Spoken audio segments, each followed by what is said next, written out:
All right, brother. That's up.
Okay, y'all ready? Okay, thank y'all for being here again today.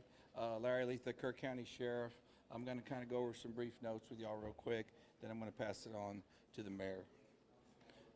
Hundreds of first responders remain along the Guadalupe River in Kerr County working to reunite families. The large search and rescue effort, including local, state, federal, and volunteer agencies, continue. As of 8 a.m. Central Time, 87 deceased have been recovered in Kerr County, including 56 adults and 30 children. Identification is pending for 19 adults and 7 children, with 1 additional person still unidentified. At present, 5 Camp Mystic campers and 1 counselor still remain unaccounted for. We ask private boats to stay off the Guadalupe River to allow search and rescue teams to operate without any interference. You know, this is a tragic time for us. We're so grateful and thankful for all the resources that have been provided to us to do this job. You know, and I can assure you we will not stop until this mission is complete. At this time, I'm going to turn it over to City Mayor.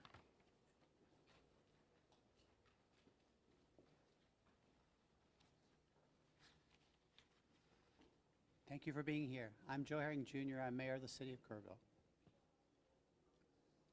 I want to reassure our community and those families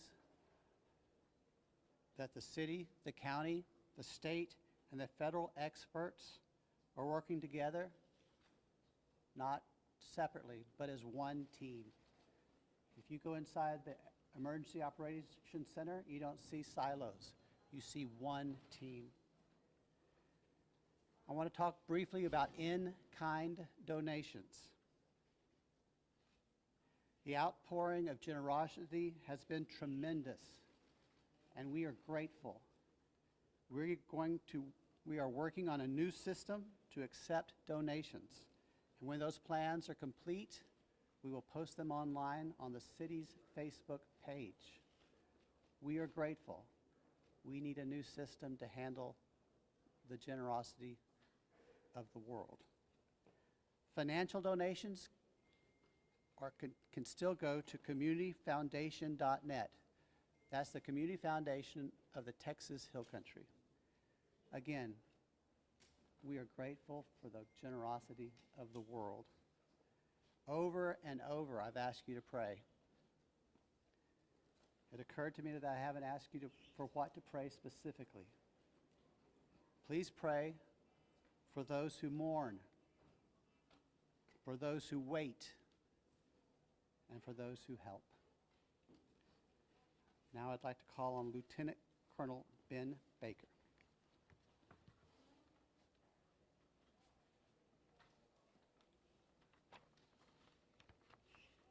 Morning, everyone. Thank you for being here.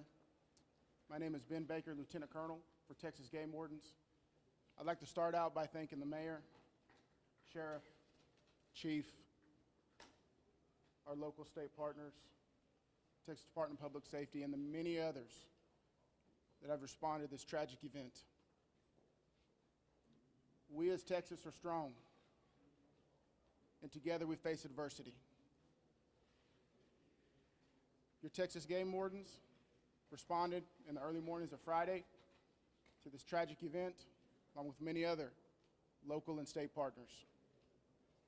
Since the early mornings of Friday, your Texas Gamers have had over 300 game wardens in the area, serving the people of the state of Texas and the citizens of Kerr County. Among that, we've searched 26 river miles since the tragic event has started. We've had approximately 444 rescues, 30 recoveries. Some of our resources and assets we have dedicated to this tragic event include 2 helicopters with hoist teams, 12 drone teams, 10 K-9 units, 9 swiftwater boat crews, 15 airboats, 16 UTVs, and 169 four-wheel drive vehicles. Your Texas Game Wardens will remain here and serving the community. We just ask you to continue to pray for the victims, for the families, for your first responders, for everyone involved. We'll open it up now to questions, if anybody has any. Can you talk about how challenging it is for you guys in the mud, the big trees? What's been like the different terrain? No, thank you for that question. Extremely challenging. You know, we've got, of course, your Texas Game Wardens out there, your local, your state partners, Texas Task Force 1. We've got the National Forest Service out there. We've got A&M Forest Service. We've got numerous responders with specialized capabilities where we've got these large pile of debris. And with our canines and you know, when we're trying to make these recoveries, these large piles can be very obstructive. And to get deep into these piles is very hazardous.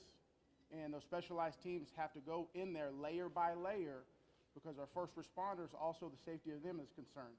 So it's extremely treacherous, time-consuming, it's dirty work, the water's still there. So we're having to go layer by layer, peeling these off to make those recoveries. So we're... What about mentally? Like when you guys stumble across someone who may be deceased, how do you process that? Absolutely. We process it the best we can. We have professionals in place, our crisis intervention team. All the agencies have some members representing there, and officer wellness is a first responder wellness is a key component to these operations. So we're maintaining and monitoring our officer wellness, our first responder wellness. We're making sure they have the support. It's very tragic whenever you see human life. But to see a child in that loss of life is extremely tragic. More rain is expected to come down the west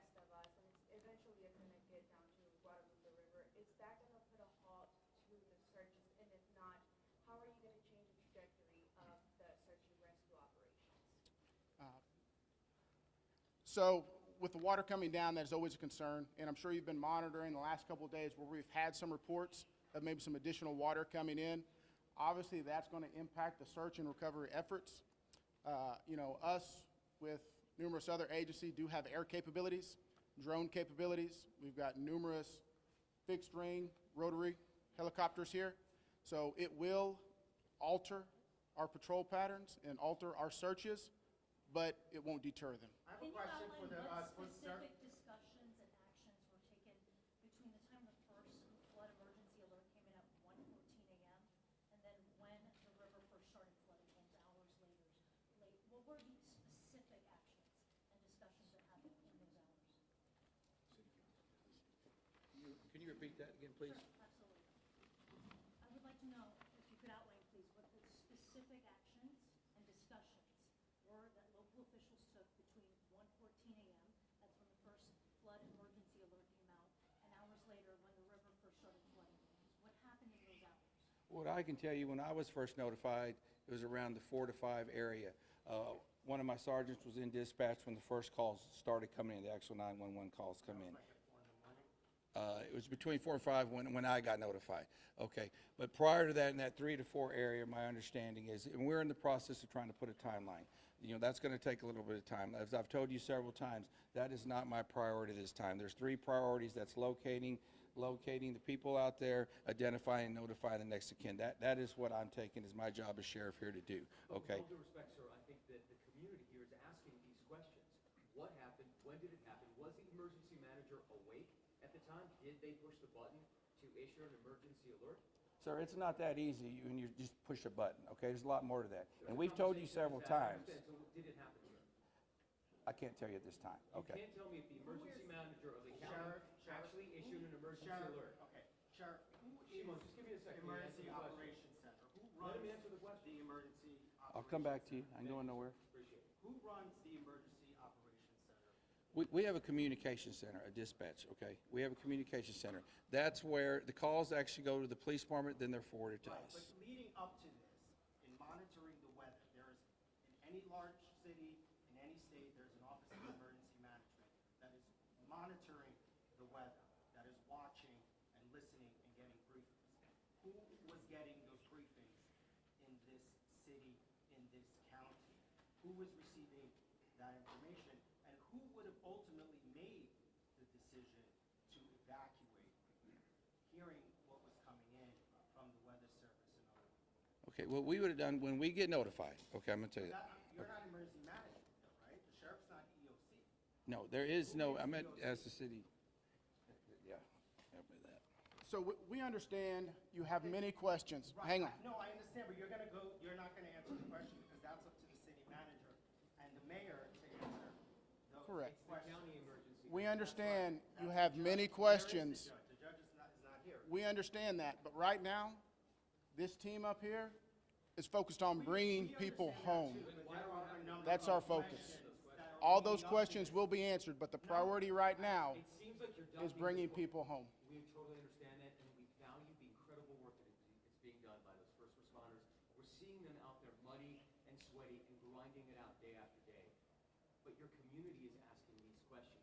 And we will get answers. Manager in the county, Right now, all of our resources are focused You should be able to answer recovery. who was in charge of the Emergency Operations Center at the time that was getting any briefing. Do we have another question? if any I briefing. do. I think I'd like to focus on what local people can be looking for. We're looking at some erosion in roads and safety and them traveling. What can we tell people who live here right now and what they can do in their daily lives?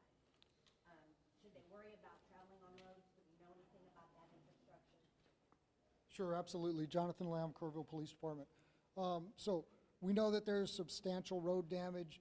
Some roads have been closed for safety. We've got crews out there in the county shoring them up and making sure that people can travel to and from. What we're asking for the public to do to assist us is if they believe that they have seen someone, a victim, notify emergency services. Call 911, let us know, or use our non-emergency numbers, area code 830-257-8181. Contact our dispatch team and we will send officers out there. We also ask folks to limit their travel. Our first responders have had a very difficult time getting to where they need to go because of the amount of people who are flooding our roadways. We understand there's natural curiosity. People want to come here and see the flood damage. Now is not the time for sightseeing. This operation is ongoing and continuous, and it will continue. I've got time for one more question.